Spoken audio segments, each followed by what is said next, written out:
অনেকক্ষণ পরে তোমাদের সামনে। এখন বাজে ঠিক 2:30, এখন স্নান টান করে চলে এসেছি। আর এতক্ষণ অনেক বিষয়ে গল্প হলো, যে বিষয়গুলো তোমরা পরে জানতে পারবে, তোমাদেরকে এখন বলবো না। আমার মা চিল্লিয়েই যাচ্ছে, এতক্ষণ সবাই মিলে চিল্লামিলি করছিলাম। তো চলো দেখতে থাকো। এখানে চলো রান্না বান্নাটা একটু দেখাই তোমাদেরকে। সবার জন্য বেড়ে বেড়ে রেখেছে, তো তাই একটু এখানে কম কম লাগছে দেখতে।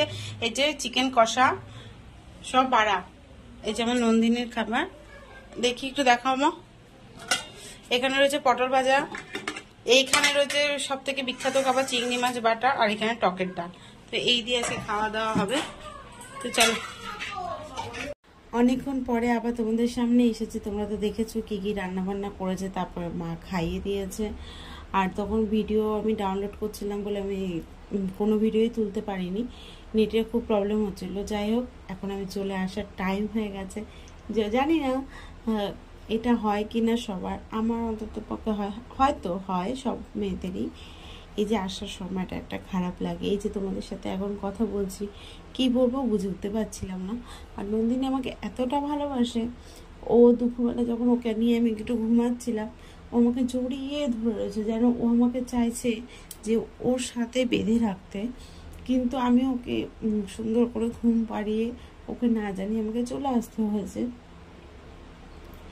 অটোতে বসে একটু ভিডিও করলাম, কিন্তু ভাল লাগছিল না, জানি না। এখনও এই যে তোমাদের সাথে কথাটা বলছি না, হঠাৎ করে মনটা খারাপ হয়ে গেল যে মেয়েদের জীবনটা এটা, যে বাপের বাড়ি জাস্ট কয়দিনের জন্যই শ্বশুর বাড়িতে থাকতে হবে, সেখানে ভালো মন্দ সবটা মিলিয়ে, সে স্বামী বলো শ্বশুরবাড়ির লোকজন বলো সবটাই, তুমি যাকে যতক্ষণ করতে পারবে তার কাছে তুমি ততক্ষণই ভালো থাকবে।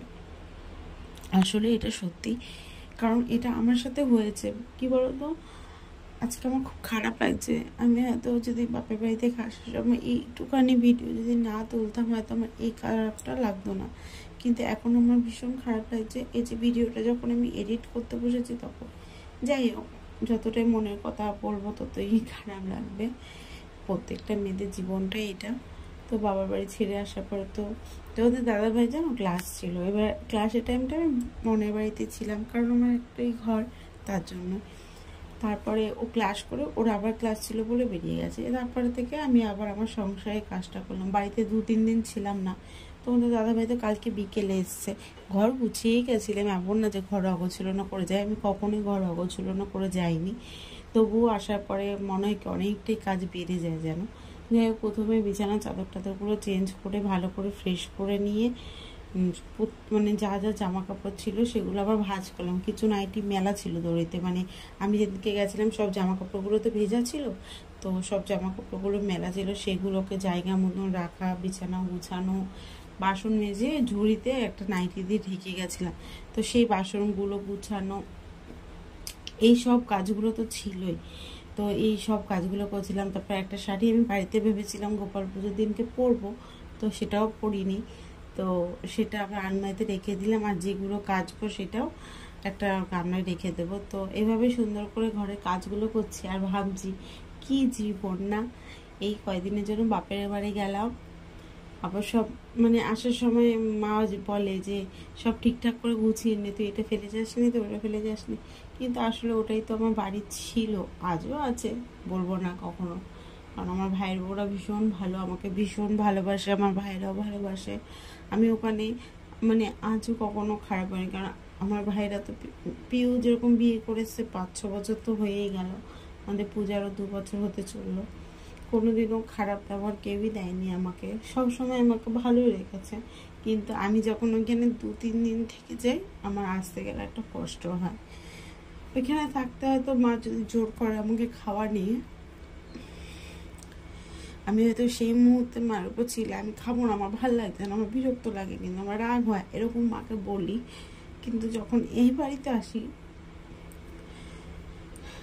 তখন ওইগুলো ভেবেই আমার মন খারাপ হয়, যে হয়তো সেই মুহূর্তে খেলে আমার ভালো হতো। হয় খেয়েছি, কিন্তু মায়ের সাথে ওইটুকুনি না করলে হয়তো ভালো হতো, কারণ এখানে খাওয়ানোর মতন তো আমাকে সেই জোর করে কেউ খাওয়াবে না।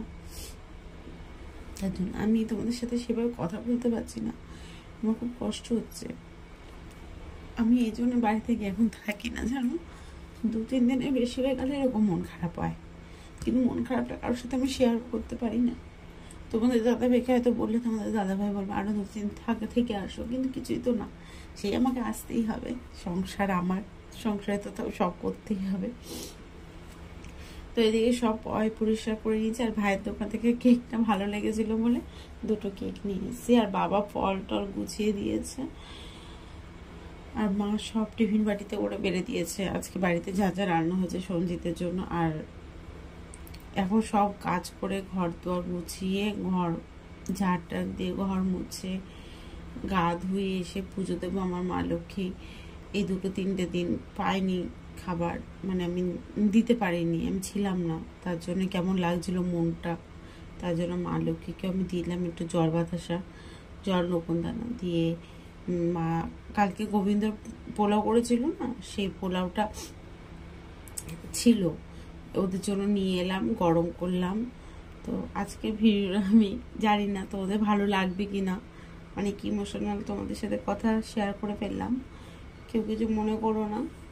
তো যদি ভিডিওটা ভালো লাগে ছোট্ট করে একটা লাইক করো, কমেন্ট করো, শেয়ার করো। তো চলো বন্ধুরা, টাটা। আর ভালো লাগছে না, আমি আর কোনো ভিডিওও করিনি, তো এইটুখানি ভিডিওটা করেছিলাম, ভাবলাম এইটুখানি শেয়ার করি। তার আগে না বাড়িতে পিউর সাথে পূজার সাথে কিছু ভিডিও করেছি, জানি না কেন ওইগুলো হলো না কেন, মানে ডিলেট দেখাচ্ছে যে হবে না, দেখাচ্ছে হবে না।